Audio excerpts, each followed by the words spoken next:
अगर अटैक नहीं होता तो ये शर्म की बात है, और अटैक होता है तो धर्म की बात है।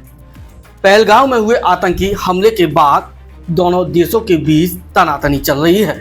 भारत ने जहां पाकिस्तान को सबक सिखाने की बात कही है, तो वहीं पाकिस्तान की ओर से भी गीदड़ धमकियां मिलने लगी हैं।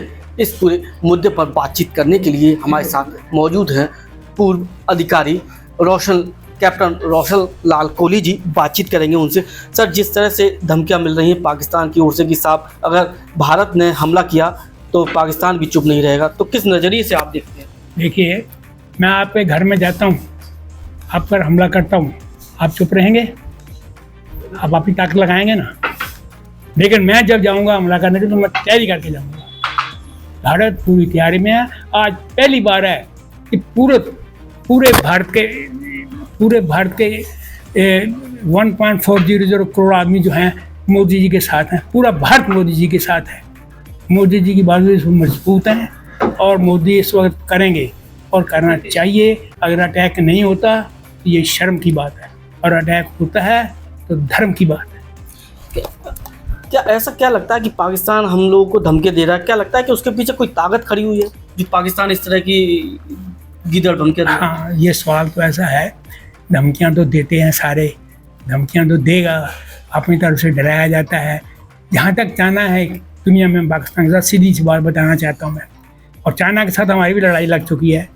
62 में सुन ही लिया मैंने, जो अभी आपको बताया।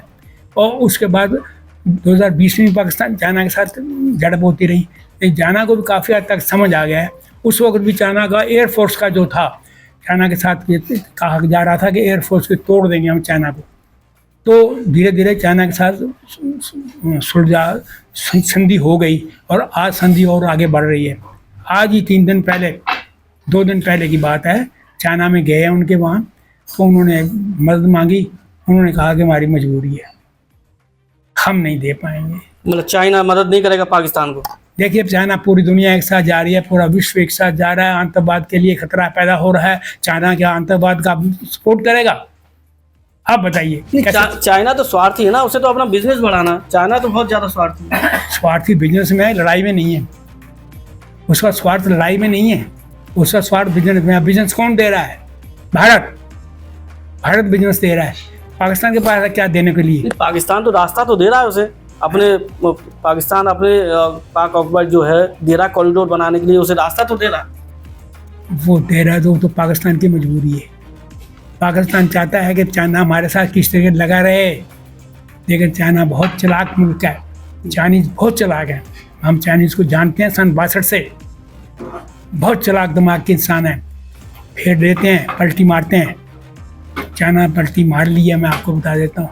चाइना कभी सपोर्ट नहीं करेगा इस वक्त, और कर भी लेगा मान लो तो पूरा विश्व के फ्रांस, ऑस्ट्रेलिया, जर्मन, इटली और ये जापान, साउथ अफ्रीका, और उसके बाद में आपके मुस्लिम कंट्री सऊदी अरब, यूएई, कतार और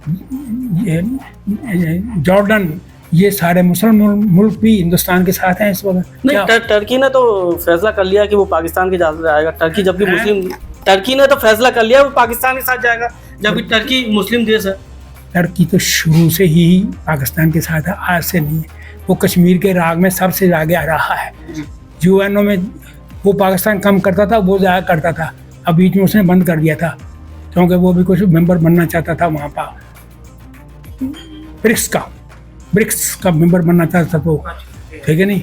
उसकी टोन बदली हुई है। अभी मैंने सुना नहीं है कि उसने साथ देने के लिए कहा है।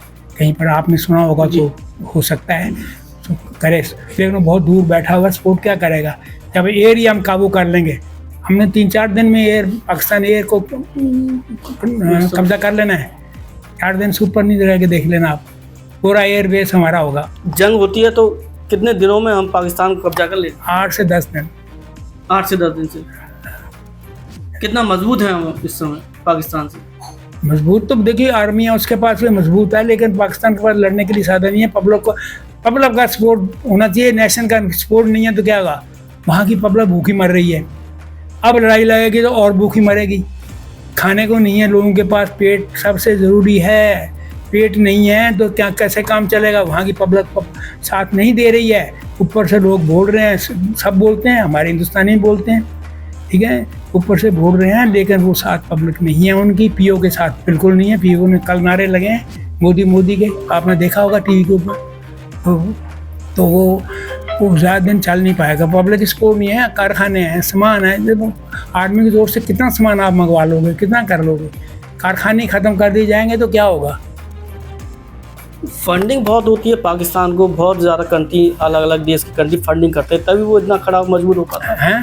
फंडिंग पाकिस्तान का जो फंडिंग होती है, तो क्या लगता है फंडिंग बंद होनी चाहिए ताकि वो पाकिस्तान। फंडिंग तो जो 47 से ही इसको मिल रही है, ये फंडिंग से ही इतना ताकतवर हुआ है, इसने और कुछ नहीं किया। ये फौजी तैयार करता रहा है, नहीं तो 6.5 लाख 25 करोड़ के बाद ही 6.5 लाख की फौज, और उसको मेंटेन करना आसान है काम। एयरफोर्स को मेंटेन करना, नेवी को मेंटेन करना, आर्मी को मेंटेनेंस करना, तो ये सब खर्चा कहाँ से आएगा? तो उसकी वजह से बर्बाद हो चुका है पाकिस्तान। आज खाने को नहीं है पाकिस्तान के पास। अभी गया था, 11 अरब डॉलर मांगा था, किससे? चाइना से। जब वहाँ से जवाब मिल गया तो क्या आप क्या सोचते हो, मदद देगा? उसे बोलता ये डूबता जहाज है। अरे चढ़ते सूरज को सलाम होते हैं, डूबते सूरज को कोई सलाम नहीं करता। इस हमले के बाद एक जवान क्या चाहता है? इस हमले के बाद जवान क्या चाहता है? एक जवान क्या चाहता है हमले के बाद? जी, आतंकी हमले के बाद जवान क्या चाहता है, क्या होना चाहिए? हर जवान, हर एक्स सर्विसमैन, जवान छोड़िए, अब हर एक्स सर्विसमैन, हर जनता का आदमी और हर फौजी इस वक्त चाहता है पाकिस्तान को तोड़ दो, निश्चित नाबूद कर दो, हैं, खत्म कर दो पाकिस्तान को। हाँ बिल्कुल, बिल्कुल ख़त्म कर दो। पाकिस्तान नाम की चीज़ ही नहीं होनी चाहिए। उसके लिए ये ज़रूरी है कि पीओ पे हमारा कब्जा हो जाए, बलूचिस्तान खैबर अलग हो जाए, सिंध अलग हो जाए, बचेगा पंजाब, इसको भाग के मिला लो।